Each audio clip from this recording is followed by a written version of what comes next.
Turkey just did the unbelievable. Literally, this is such big news. If I had weekend plans, I'd have to cancel them now. The Turkish Foreign Minister Hakan Fidan just announced in the last few hours to a special parliamentary session in Ankara, the Turkish capital, what amounts to an economic decoupling of Turkey from Israel. And this, anyone who knows the extensive trade between the two countries knows that this is a colossal deal.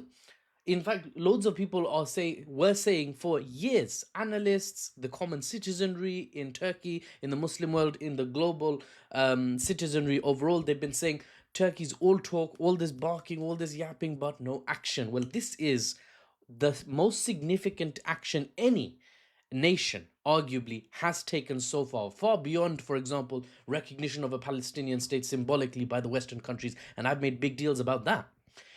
He says, Hakan Fidan, the foreign minister of Turkey, I quote, in the last few hours alone, quote, we have totally cut our trade with Israel. We have closed off our ports to Israeli ships and we are not allowing Turkish vessels to go to Israeli ports, end quote. Actually, let's start again. Quote, we are not allowing container ships carrying weapons and ammunition to Israel to enter our ports and airplanes to go into, is my mic recording? Yeah. And airplanes to go into our airspace. That's an important one, end quote.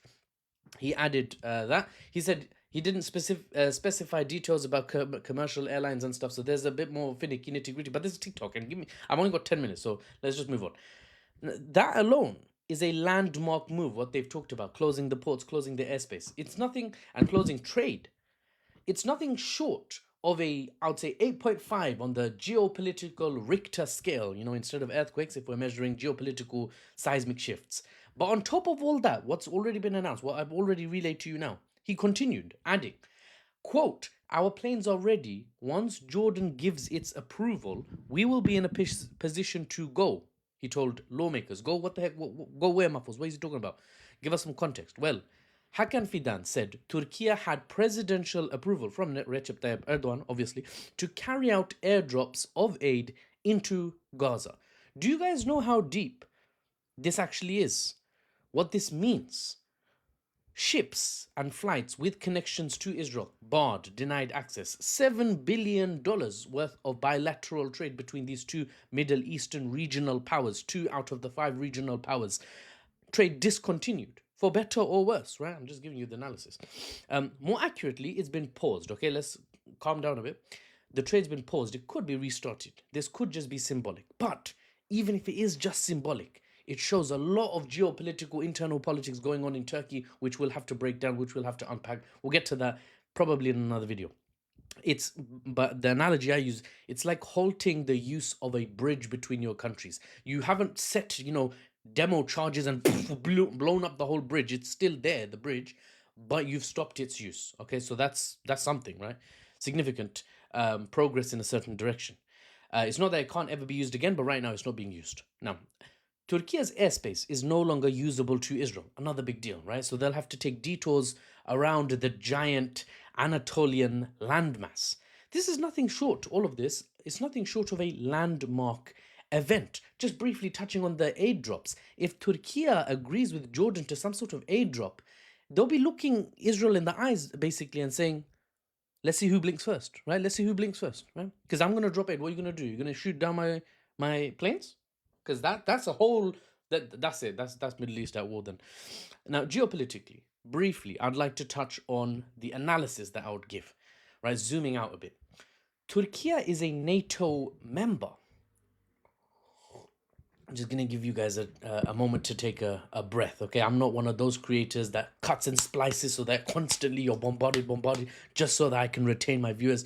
If you've not got the attention span, let me show you what you can do, yeah? You can go, and I'm gone. You can go back to, every 3 seconds, someone changes the scene just to keep you enslaved to the screen. I'm not like that. I'm just going to give you the analysis, and we're going to take breathers so that the information can breathe, right? You're not just bombarded.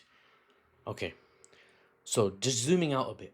Turkey is a NATO member. Many don't know this, but I'll certainly be covering it in future videos. I've covered it in past videos. Turkey has the most powerful conventional military in all of Europe, in all of European NATO, America, on the other side of the Atlantic, is the only country with more contribution to NATO militarily than Turkey. So, Britain, France, UK, they're all Britain, France, UK, Britain, France, Germany, they're all rearming. They were very dependent on American umbrella protection, basically. Turkey, they've already got a military industrial complex. It's been chugging away.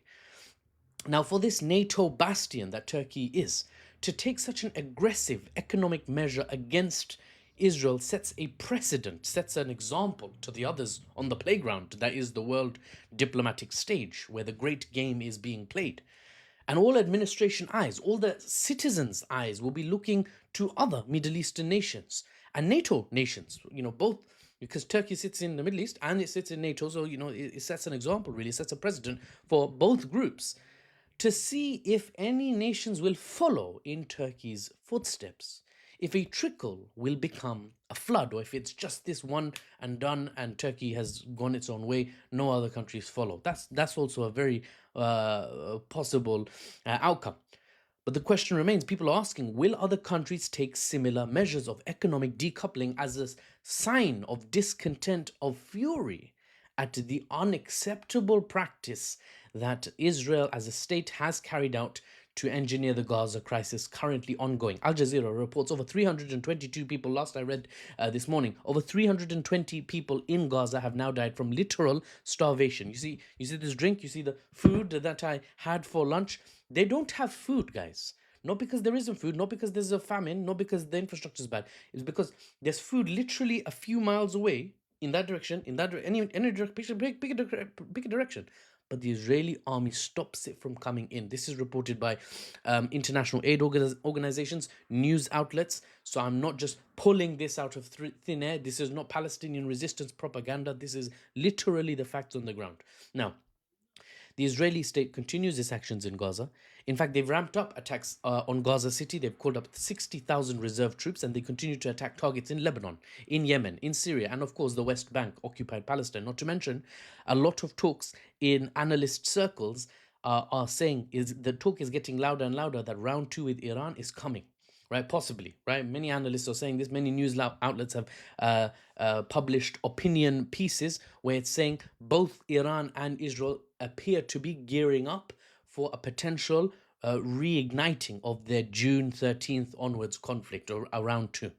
Analytical heavyweights on YouTube are mentioning what I've been saying on my TikTok shorts for the last 2 months. They're starting to say it now. They're saying round two is inevitable, right? There's a lot to cover for Turkey, coming back to Turkey.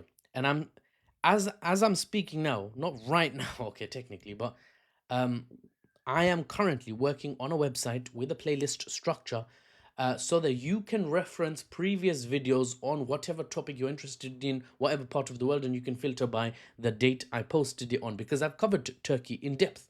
I've covered how it relates to Syria, how it relates to Israel, and what we can expect in the future, taking into account the three: Turkish economics, Turkish defense capabilities, and Turkish internal politics, the three geopolitical trifecta, if you will. So follow me to stay tuned, and hopefully you won't eventually, sometime soon, you won't have to scroll mindlessly through TikTok looking for a video related to what you care about. You can just simply go to the playlist, the directory that I have on the site that I'm building. You can find it there. But for the time being, wherever you're watching this video, there should be a playlist set up where you can go to Turkish geopolitics, Israeli geopolitics, American and you can pick and you can watch the videos I've made there.